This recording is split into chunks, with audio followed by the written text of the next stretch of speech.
Le 6 juillet 2011, les travaux de construction des tours jumelles administratives ont été confiés à l'entreprise chinoise AFEC et ont démarré le 15 décembre dernier. 3 mois après, les voilà piqués progressivement le ciel cotonois. Ce mardi matin, le président de la République Boni Yayi y a effectué sa première visite avec des précisions que voici.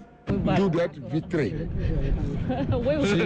S'ils dorment dans les bureaux, il faut que les Béninois sachent que leurs compatriotes fonctionnaires de l'État sont en train de dormir dans leur bureau. Ah, voilà. C'est ce que je vous ai demandé depuis le début. Vous allez à Bruxelles, au niveau de l'administration de l'Union européenne, tous les bureaux sont vitrés et transparents. Tout ce que chacun fait dans son bureau est connu de tous les citoyens européens. Voilà ce que je vous ai demandé depuis le départ. Donc, vous allez vite pour les 2 bâtiments. Nous allons le saisir, mon ami, Houssine Tao, pour que nous puissions faire encore 2 autres bâtiments et toute l'administration béninoise doit être regroupée là. Ça va être la citadelle administrative du Bénin. Vous avez compris? Ça rentrera dans le cadre, disons, des réformes structurelles que nous sommes en train de faire.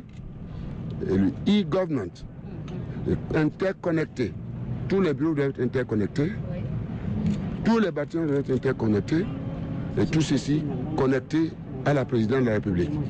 Les travaux sont prévus pour durer 2 ans selon le délai contractuel. Mais l'entreprise promet livrer le chantier d'ici la fin de l'année pour bien de raisons. Nous sommes en avance sur 5 mois sur le projet. Donc c'était prévu pour 2 années. Maintenant, le 31 décembre, au plus tard janvier, tout serait achevé. Et la seule difficulté que, quand je les ai reçus dans mon bureau la fois dernière, ils ont oublié de dire que le fait qu'ils sont en avance, ils ont dit qu'ils ont mobilisé plus de ressources, plus de matériel.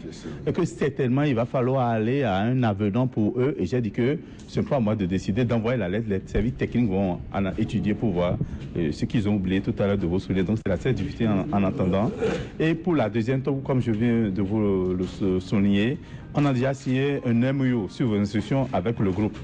Donc, dans notre zone ici, on ne peut pas excéder 9 étages, compte tenu de la SECNA.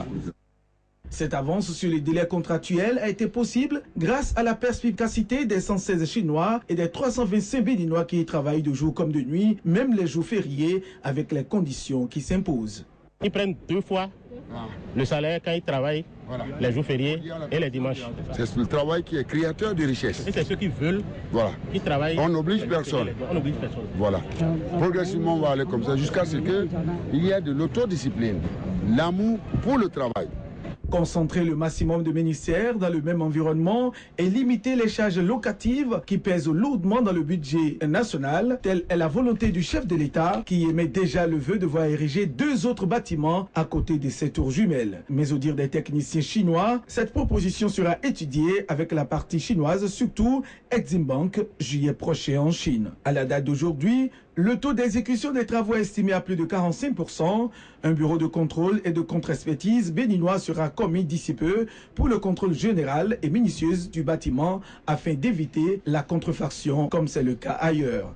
Rappelons que ce projet est financé par Exim Bank de Chine et estimé à plus de 15 milliards de francs CFA et prend en compte la conception, l'exécution, le contrôle, la surveillance des travaux et même les équipements.